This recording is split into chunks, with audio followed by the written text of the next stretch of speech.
질그릇이라고 하는 것은 진흙으로 만든 그릇을 말하는 거죠. 우리는 하나님이 우리를 창조하실 때 우리를 흙으로 만들었거든요. 때문에 우리는 질그릇과 같은 존재라고 할 수 있습니다. 여기 사도 바울이 우리가 질그릇이다 라고 하는 말은 우리는 연약한 존재라는 것을 말하죠. 질그릇은 쉽게 깨지고 부서지는 그릇입니다. 그래서 이 당시에는 서민들만 이 그릇을 사용했다라고 말합니다. 우리는 질그릇처럼 연약한 자입니다. 상처가 있고 아픔이 있고 눈물이 있고 문제가 있는 그런 연약한 자입니다.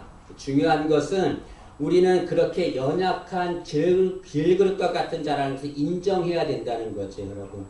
많은 사람들은 자신들이 연약한 자임을 인정하지 않습니다.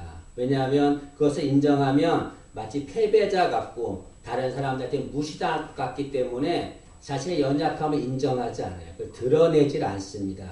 그러나 여러분, 우리는 자신의 연약함을 드러내야 됩니다. 많은 사람들은 자신의 연약함을 숨겨요. 그리고 자신을 강한 자로 포장을 합니다. 오늘 말씀을 기록한 사도 바울은 어떤 자였냐면 많은 사람들을 보기에 강한 자였습니다.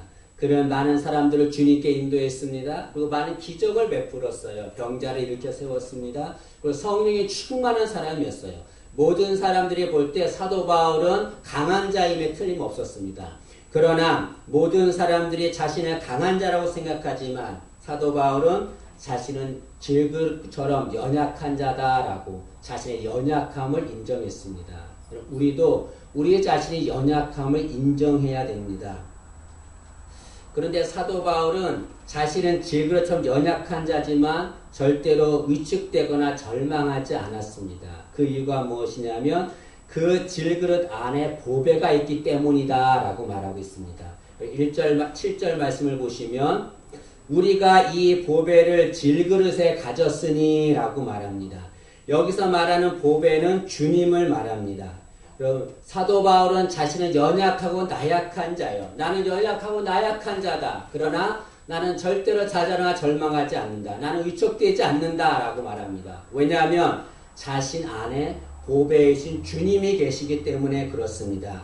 여러분, 우리는 연약하고 나약한 자예요. 상처도 많고 눈물도 많고 아픔도 많고 많은 문제가 있는 자입니다. 그럼에도 불구하고 우리는 절대로 연약하거나 위축되거나 절망할 필요가 없습니다. 왜냐하면 우리 안에 주님이 계시기 때문에 그렇습니다. 여러분, 그릇에 질그릇은 하찮은 그릇이지만 그 질그릇에 보배가 담기면 그 질그릇도 같이 귀하게 여김을 받습니다. 우리는 연약하고 나약한 자지만 우리 안에 보배이신 주님이 계시면 우리도 보배와 같은 존귀한 자가 될 줄로 믿습니다. 때문에 절대로 좌절하거나 위축될 필요가 없습니다. 중요한 것이 있습니다. 중요한 것은 우리 안에 보배로 계신 주님을 바라봐야 된다는 거죠. 많은 사람들은 자신들이 연약한 것을 알고 있습니다. 그리고 그 연약한 것만을 바라보니까 좌절하고 절망해요. 그런데 우리 안에 보배이신 주님이 계시다는 것을 알지를 못합니다. 왜 알지를 못하냐면 그 주님을 바라보지 않기 때문에 그렇습니다. 주님을 바라보면 주님이 보배로 내 안에 계시다는 것을 알게 됩니다. 그리고 주님이 내 안에 계시다는 것을 알면 우리는 절대로 좌절하거나 절망하지 않습니다. 그리고 내가 얼마나 귀한 존재인가를 알게 되는 거죠. 제 얘기를 잠깐 하겠습니다. 저는 이렇게 마음이 좀 연약해요. 소심하고 내성적입니다. 누가 앞에서 말하는 걸 절대 못해요. 지금은 아니지만 옛날에 이렇게 말더듬이었거든요. 말을 못했어요. 근데 제가 고등학교 졸업하고 곧바로 신학교에 들어갔습니다. 신학교 1학년 때 전도사가 됐어요. 전도사가 되는데 하는 게 뭡니까? 설교하는 거 아니겠어요. 전도사가 됐는데 교회 청년들이 저보다 나이가 더 많았어요. 너무 힘들었습니다. 앞에서 설교한다는 거, 사람들 이끈다는 게 너무 힘들어요. 제 성격으로는 할 수가 없는 거예요. 그러다 보니까 내 자신이 너무 한심해 보였어요. 초라해 보였어요. 그 결과 그로 인해서 심한 우울증이 생겼습니다. 너무나 큰 우울증이 생겼어요.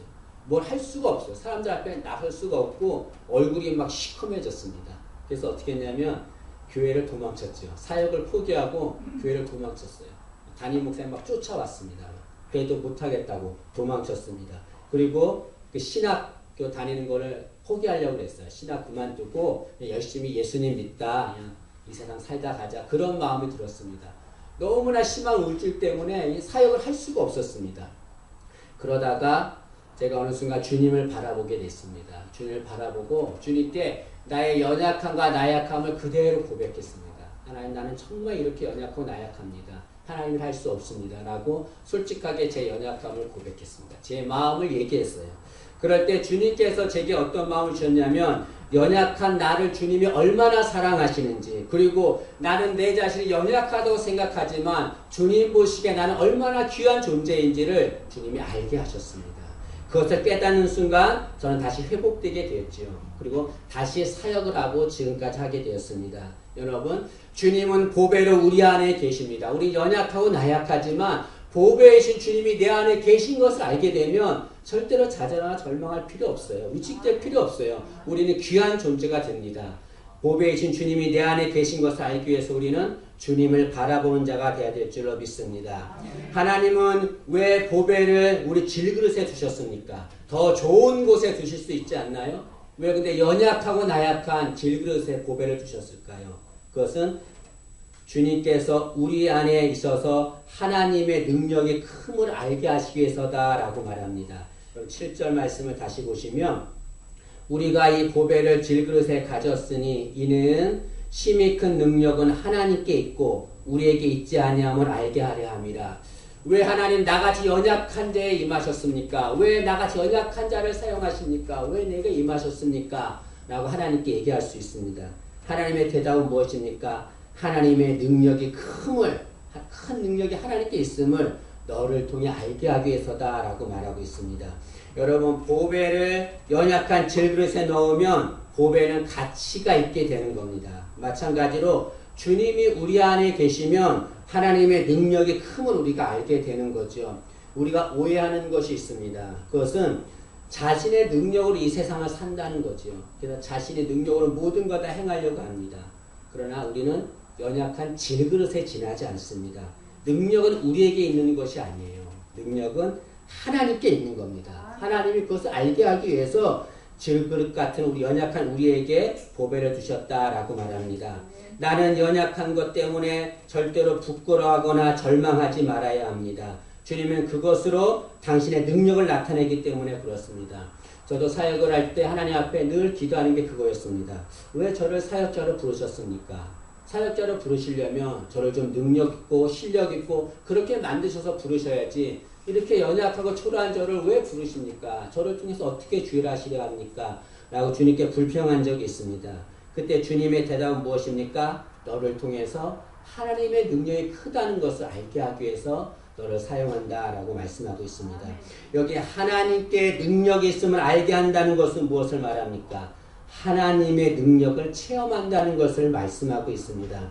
여러분, 여기 사도 바울은 하나님이 우리 안에 거하시면 우리가 그 하나님의 능력을 체험해서 어떠한 어려움에도 어떠한 문제에도 승리한다라고 말씀하고 있습니다. 8절과 9절 말씀에 보면 사도 바울은 우리가 어떤 어려움을 당한다 할지라도 보배이신 주님이 너희 안에 계시면 하나님의 능력으로 말미암아 그 어려움을 다 이긴다라고 말씀하고 있습니다. 네 가지를 말씀하는데요. 첫째로는 하나님이 우리 안에 계시면 사방으로 우겨섬을 당하여도 쌓이지 않는다라고 말합니다. 8절 말씀을 보시죠. 우리가 사방으로 우겨섬을 당하여도 쌓이지 아니하며, 여기 우겨쌈을 당한다라고 하는 말은 그 포도즙을 짜게서 짓누르는 것을 말합니다. 사방으로 우겨쌈을 당한다는 걸 뭘 말해요? 사방으로 짓누름을 당한다는 걸 말하죠. 그 심한 고통을 당한다는 것을 말합니다. 여기 쌓인다라고 하는 말은 좌절하고 절망한다는 말입니다. 그러나 여러분, 세상은 사방에 우겨쌈을 당하면 좌절하거나 절망하게 됩니다. 그러나 주님이 우리 안에 계시면 아무리 우겨쌈을 당해도 우리는 쌓이지 않습니다. 왜냐하면 하나님의 능력이 있기 때문에 그렇습니다. 유다 백성들이 하나님 앞에 범죄했어요. 범죄하자 예레미야 선지자가 유다 백성들에게 하나님의 재앙과 심판이 있다고 설교를 합니다. 그러자 제사장 밧술이라고 하는 사람이 예레미야를 잡아요.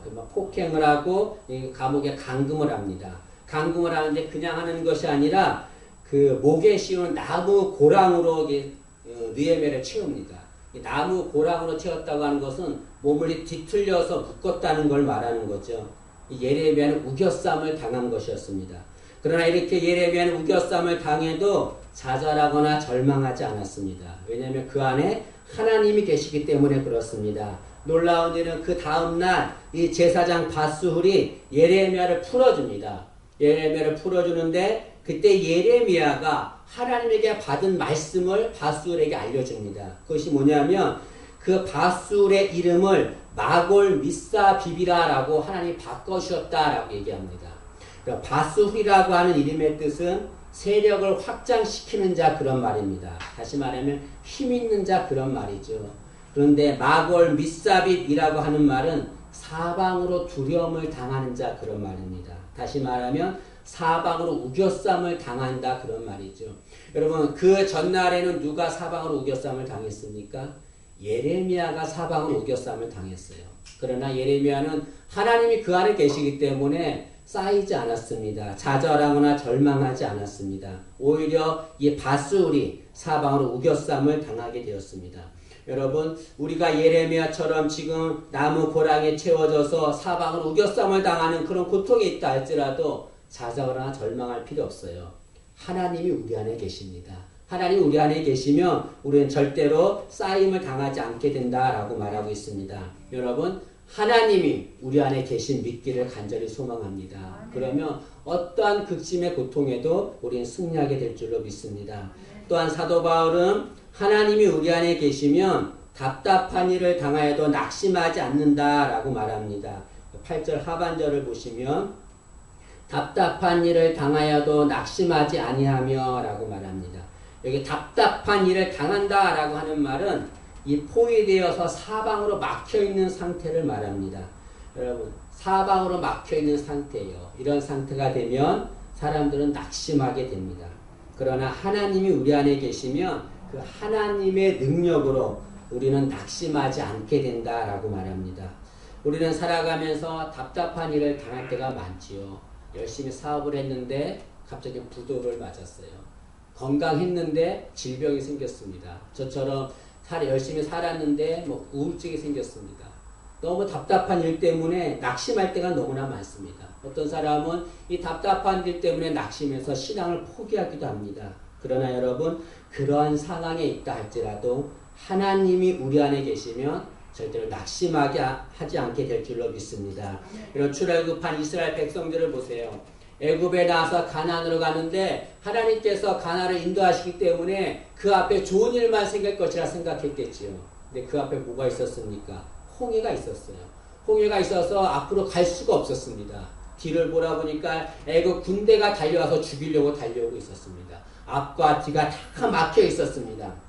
사방이 다 포위되어서 막혀 있는 상황이었죠. 이런 상황에서 백성들은 하나님을 원망하며 모세에게 불평을 했습니다. 그러나 이런 상황에도 모세는 낙심하지 않았습니다. 왜냐하면 그 안에 하나님이 계시기 때문에 그렇습니다. 모세는 낙심하지 않고 그런 위급한 상황에서 하나님 앞에 간절함으로 기도했습니다. 하나님께서 홍해를 가르게 하시고 이스라엘 백성들을 건너 살게 하시고 애굽 군대를 전멸시켜 주었습니다. 여러분 이 상황에 보면은 낙심한 상황은 지금 애굽 군대가 낙심하게 된 거죠. 우리가 지금 사방으로 포위되어 있는 그런 상태라 할지라도 낙심할 필요 없어요. 하나님이 우리와 함께 계시지 않습니까? 하나님 의지하고 기도하면 우리는 다시 살아나게 될 줄로 믿습니다. 여러분 이스라엘 백성들은 다 절망하고 좌절했어요. 하나님을 불평하고 원망했습니다. 그러나 낙심하지 않은 모세 한 사람 때문에 그 수많은 이스라엘 백성들은 함정에 살 수가 있게 되었습니다. 여러분 우리 가정이 낙심하고 좌절된 상태가 있다 할지라도 사방으로 포위되어 막힌 상태가 되었다 할지라도 내가 낙심하지 않고 하나님 앞에 기도하면 나로 인해서 우리 가정에 살아나는 역사가 임하게 될 줄로 믿습니다. 하나님이 나와 함께 하시다는 것, 우리 안에 계시다는 것 믿기를 소망합니다. 또한 사도 바울은 하나님이 우리 안에 계시면 박해를 받아도 버림받지 않는다라고 말하고 있습니다. 여기에 박해를 받는다라고 하는 말은 사냥감처럼 되어서 쫓김을 당한다는 것을 말하고 있습니다. 버림받는다는 것은 버려진다는 것을 말하는 거죠. 우리는 세상 살아가면서 박해를 받을 때가 있습니다. 여러분 나는 열심히 하는데 나는 잘하는데 나의 의지와 상관없이 박해를 받을 때가 있어요. 사람들한테 사탄한테 세상한테 박해를 받을 때가 있습니다. 마치 사냥감이 되어서 사냥꾼에게 쫓기는 것처럼 짐승에게 쫓기는 것처럼 그렇게 살 때가 너무나 많습니다. 그러면 버려진 것 같은 두려움을 갖게 되죠. 그러나 여러분 그런 상황이 온다 할지라도 하나님이 내 안에 계심을 믿으면 우리는 절대로 버림받지 않을 줄로 믿습니다. 이 말씀을 기록한 사도 바울은 복음을 전한 사람이었습니다. 열심을 다해 복음을 전했는데 우리 생각 같으면 하나님 일을 하기 때문에 앞에 모든 일이 잘 될 거라 생각하지만 사도 바울이 앞이 어땠습니까? 그는 큰 박해를 받았습니다. 여러분 우리 고린도후서 11장 말씀을 보시면 사도 바울이 어떤 박해를 받았는가를 알려주고 있습니다.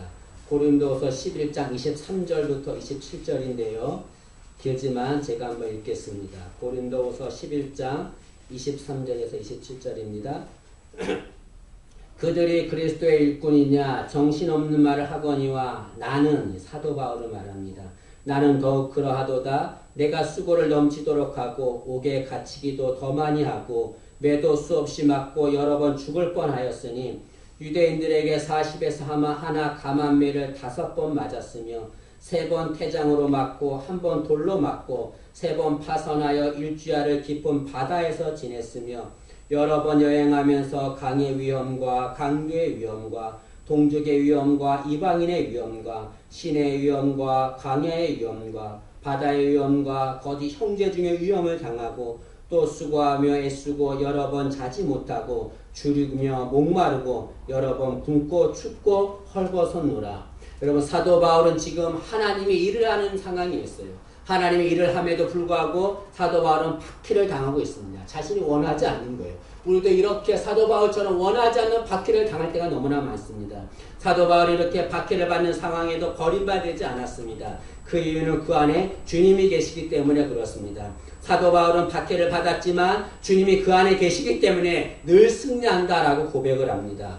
로마서 8장 37절에 사도 바울은 이렇게 고백합니다. 그러나 이 모든 일에 우리를 사랑하시는 이로 말미암아 우리가 넉넉히 이기느니라 라고 말하고 있습니다. 아무리 많은 박해와 고난을 당한다 할지라도 하나님이 함께 하시면 절대로 좌절하거나 절망하지 않습니다. 버림받지 않습니다. 오히려 사도 바울은 우리가 넉넉히 이긴다, 승리한다 라고 말하고 있습니다.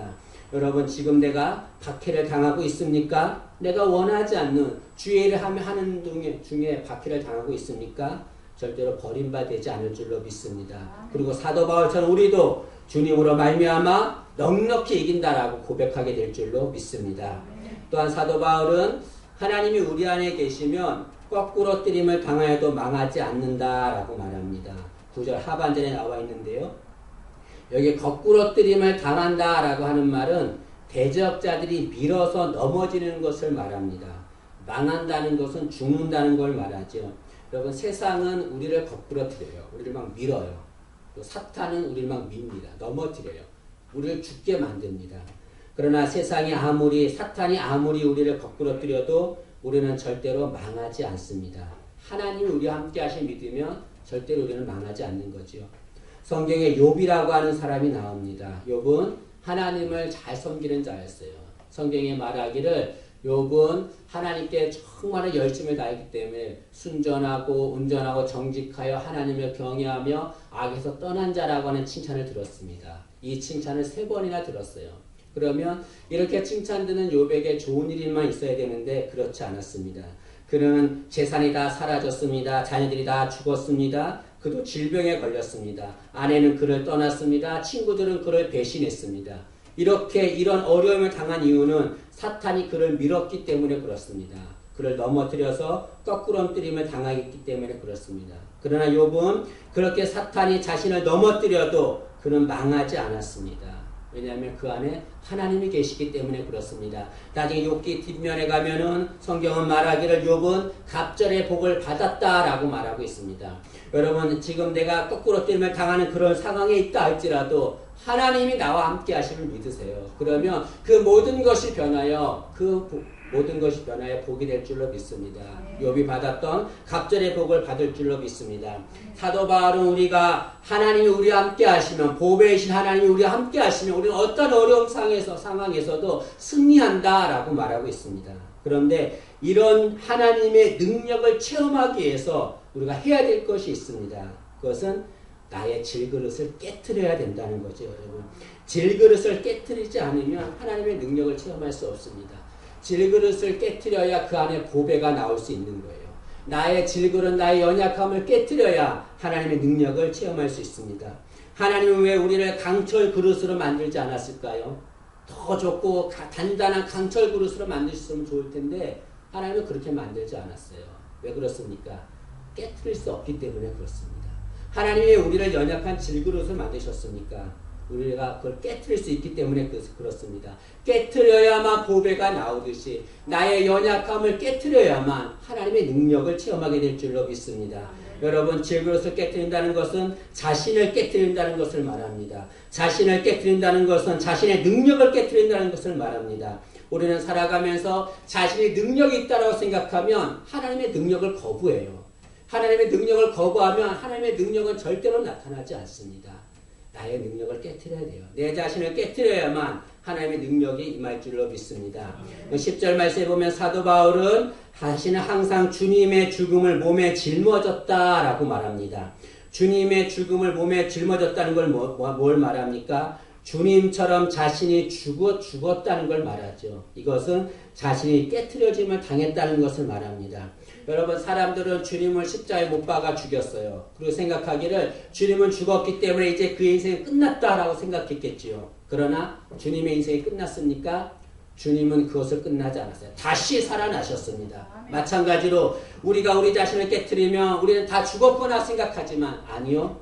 우리는 그로 인하여 하나님의 능력이 우리에게 임할 줄로 믿습니다. 오늘 10절 말씀에 보니까 우리가 항상 예수의 죽음을 몸에 짊어지면, 다시 말하면 우리가 예수님처럼 죽음으로 우리 자신을 깨트리면 그것을 끝나는 것이 아니라 예수의 생명이 또한 우리 몸에서 나타나게 하려 합니다.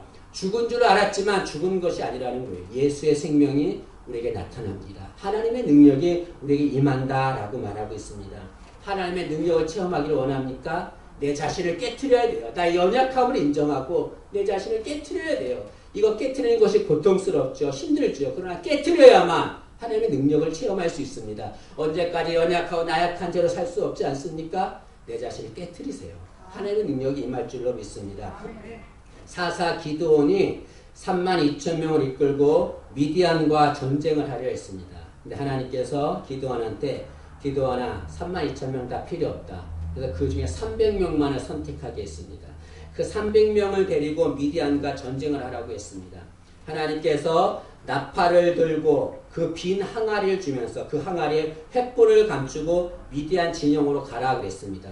이들은 하나님의 명령을 들고서 나팔을 들고 빈 항아리에 횃불을 감추고 미디안 진영 근처에 갔습니다. 그리고서 나팔을 크게 불었습니다. 나팔을 크게 불고서 그 항아리를 깨트렸어요. 그리고 그 안에는 횃불을 들고서 크게 소리쳤습니다. 그로 인해서 미디안과의 전쟁에서 승리하게 되었습니다. 여러분, 여기 기드온과 300명이 미디안 족속을 물리칠 수 있었던 것은 그 항아리를 깨트리고 그 횃불을 들었기 때문에 그렇습니다.